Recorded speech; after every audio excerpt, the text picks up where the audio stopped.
the world who say now, why are we taking this risk to anger the United States of America? And the answer is this: we are not angering the United States of America. They are angering themselves.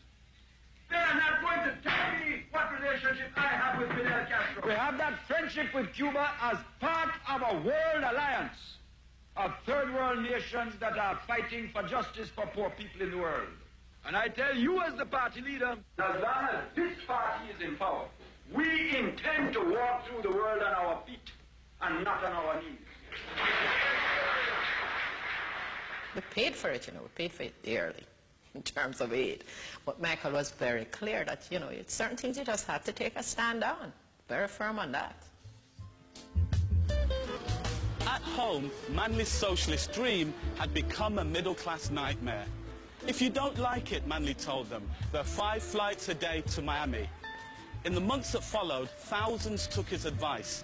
Planes were packed with Jamaica's middle classes, taking their money with them.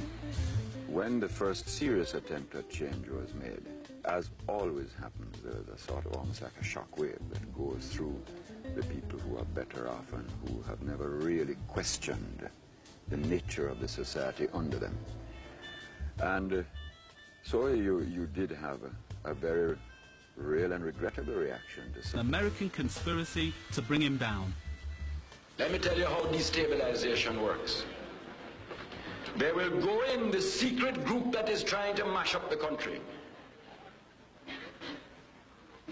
Will go in among the youth and find one that look like a leader.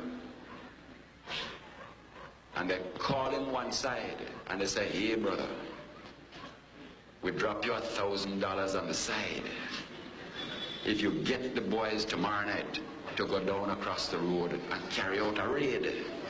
But him don't know that it is a destabilization agent that has paid somebody to come among him and sell the idea of starting a bit of a street fight. Known that some famous syndicated columnist of the United States was going to come to spend a week resting in some villa. And mysteriously, the first night he's there, gunmen would arrive and start firing guns round and round his villa. Nobody would be hurt. By the next morning, he's in a state of terror.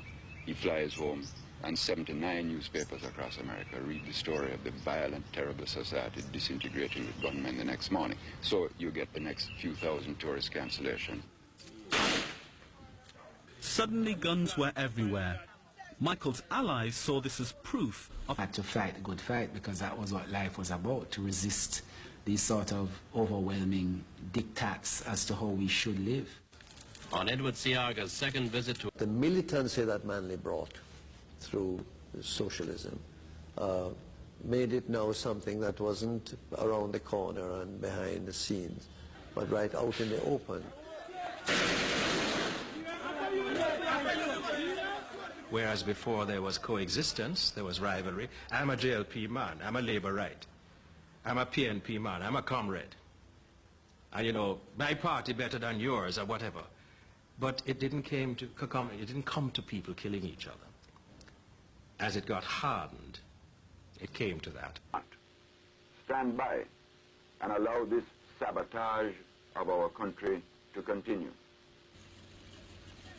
The cabinet has a... When they called the state of emergency, they locked up all the frontline leadership of the Jamaica Labour Party, the frontline workers. I was one of those who was locked up. I was detained for 7 months, kept in indefinite detention, no charge. Other move the world for Michael Manley, for the people's man. Yeah. Him see the people, him see the struggle of the people. Power fight the last man, power for the people, all the while. Put on people, power for the people, all the way.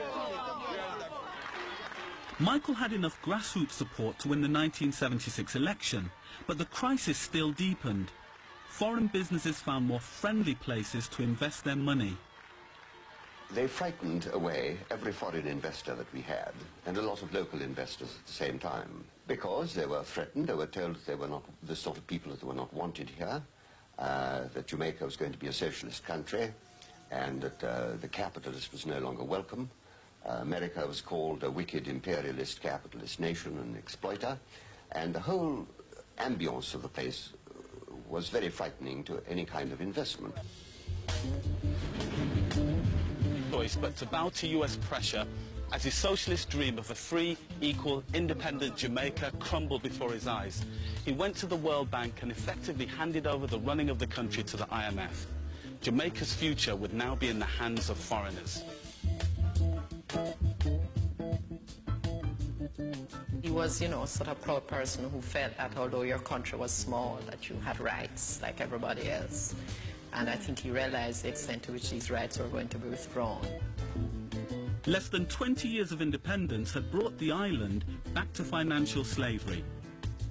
The IMF loan of $29 million was not enough and came with strings attached, which put an end to social reforms and led to shortages. We can't get oil, we can't get detergent, we can't get flour, we can't get